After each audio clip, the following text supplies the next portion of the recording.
हर हर महादेव।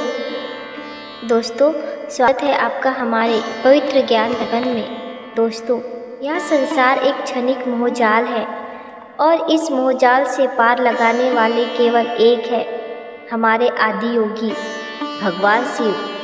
जब हम अपनी चिंता का घोर भार अपने भोले भंडारी पर, अपने नीलकंठ पर डाल देते हैं तो संसार का कोई भी ताप हमें छू नहीं सकता। बस एक बार अपने महादेव को अपना गुरु मानकर देखिए। शिवजी आपके साथ ऐसे जुड़ जाएंगे कि आपके जीवन के हर विष को अपने कंठ में समा लेंगे और आपके सारे दुख, दर्द और क्लेश को आपसे दूर कर देंगे। आज हम आपके लिए लेकर आए हैं देवों के देव महादेव का एक ऐसा अनमोल, गहरा और शक्तिशाली संदेश जिसे सुनकर आपकी आत्मा शिव तत्व की ओर खींची चली जाएगी। आप भी अगर भोलेनाथ की कृपा और उनका दिव्य मार्गदर्शन पाना चाहते हैं तो आपके सामने जो 3 पवित्र कलश दिखाई दे रहे हैं उनमें से केवल एक कलश आपको चुनना है। शिवजी तो वैराग्य के स्वामी हैं, फिर अपने भक्तों को प्रेम और कल्याण का प्रसाद देते हैं। जो कोई आज का यहाँ महाप्रसाद लेगा और सच्चे मन से शिवजी का हो जाएगा, उसकी ज़िंदगी खुद त्रिलोकीनाथ और मृत्युंजय संवार लेंगे। दोस्तों, मैं यह आशा करती हूँ कि आपने आपकी आत्मा के मार्गदर्शन के लिए एक कलश चुन लिया है। तो चलिए जानते हैं कल्याणकारी शिव आपसे क्या कहते हैं। जिन्होंने 3 नंबर का कलश चुना है उनसे मैं शिव कहता हूँ, यह जीवन एक तपस्या है। इसमें धैर्य ही सबसे बड़ा आभूषण है।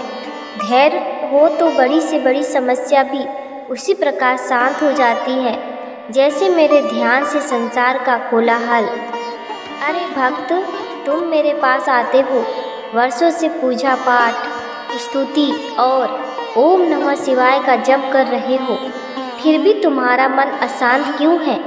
इसका कारण यह है कि हर वक्त तू अकेला ही आता है। कभी कभी तो अपने मन को साथ लेकर आया कर। तुम्हारा शरीर मेरे सामने होता है, तुम्हारा मुख मेरे नाम लेता है, लेकिन तुम्हारा मन, तुम्हारी चेतना अभी भी इस मायावी संसार के द्वंद्वों में भटक रही होती है।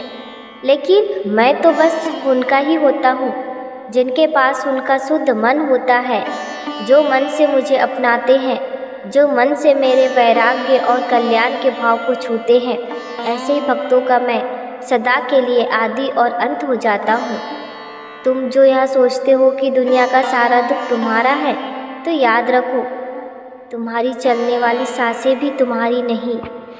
तो इस संसार की क्षणिक पीड़ा को तुम अपना मान के क्यों बैठते हो? मैं तुमसे बस यही कहता हूँ कि मुझे ना तुम्हारे धन की चाह है, ना ही सामग्री की आस। मेरी शरण में निस्वार्थ रूप से खाली हाथ आओ। मैं तो कैलाशपति हूँ, मैं सब जानता हूँ। मैं जानता हूँ कि मेरे किस पुत्र या पुत्री को कब किस ज्ञान, किस शक्ति या किस कल्याण की आवश्यकता है। अब जिन्होंने 2 नंबर का कलश चुना है उनसे मैं शिव कहता हूँ, संसार में किसी का भला करना ही सबसे बड़ा धर्म है। भला करने पे जो लाभ तुम्हें प्राप्त होगा वह केवल धन का नहीं बल्कि पुण्य और शांति का होगा। और जीवन में किसी पर अगर तुम सच्ची दया करोगे तो वह सदैव तुम्हें याद रखेगा। यह याद कि तुम्हारा सबसे बड़ा धन है। तुम बस ईमानदारी से एक कदम धन के रास्ते पर चलकर तो देख, तुझे पता चलेगा कि जिन्हें तू अपना समझता है वे असल में तेरे कितने अपने हैं और कितने नश्वर हैं। संसार के लोग वादा करके छोड़ जाते हैं, दुख देकर मुंह फेर लेते हैं। इसलिए मैं तुझसे कहता हूँ, इन मोह के बंधनों में रह के तुम्हें परम शांति हासिल नहीं होगी। मैं बस तुमसे इतना ही कहना चाहता हूँ कि तुम अपना कर्म करते रहो, सबसे सच्चा बर्ताव रखो, लेकिन अपने सुख दुख के लिए उम्मीद केवल मुझसे रखो।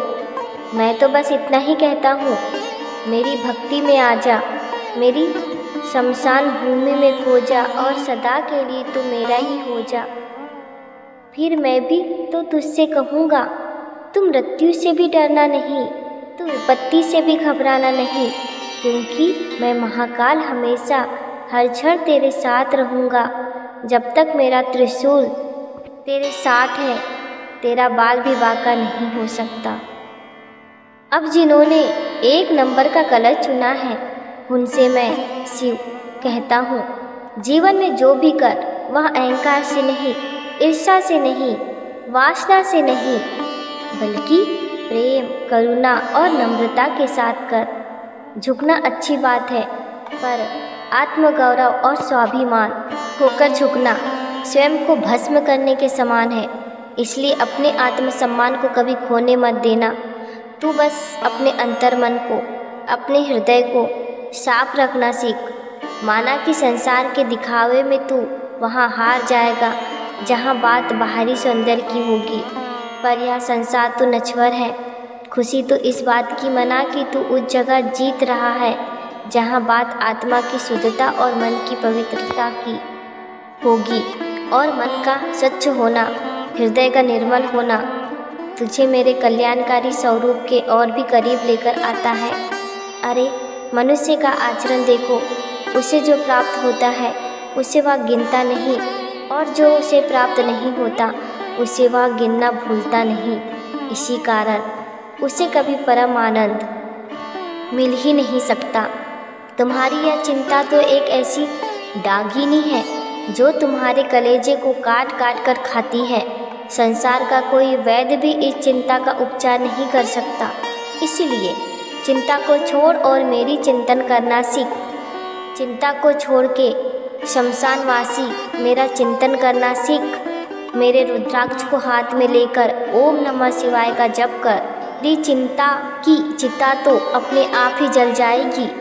तू अपने जीवन के हर द्वंद्व से कह दे कि मेरा जीवन स्वयं शिव के साथ जारी है, फिर गलत राह पर ना जाएगा। ना तू कभी यहाँ मेरे त्रिशूल की जिम्मेदारी है। दोस्तों, त्रिलोकीनाथ भगवान शिव का यह अनमोल संदेश आपने सुना होगा। जो सदा चिंता और मोह में डूबा रहता है, उसकी मुक्ति केवल शिव तत्व से ही संभव है। शिव के चिंतन और उनके नाम के अलावा इस संसार में कोई और दवा काम ही नहीं आ सकती। बस हर हर महादेव और जय भोलेनाथ नाम में ही तल्लीन होना है। हर एक सुख ऐसे व्यक्ति के पास होगा और हर एक दुख उससे दूर भागेगा। दोस्तों, आज का यह महाकाल का संदेश आपको कैसा लगा? कमेंट बॉक्स में अपनी भावनाएं जय भोलेनाथ, हर हर महादेव लिखकर ज़रूर व्यक्त करें। और ऐसे ही दिव्य और गहरे संदेश अगर आप लगातार सुनना चाहते हैं तो हमारे पवित्र ज्ञान दर्पण को सब्सक्राइब करके बेल आइकन दबाना ना भूलें। जय भोलेनाथ। धन्यवाद।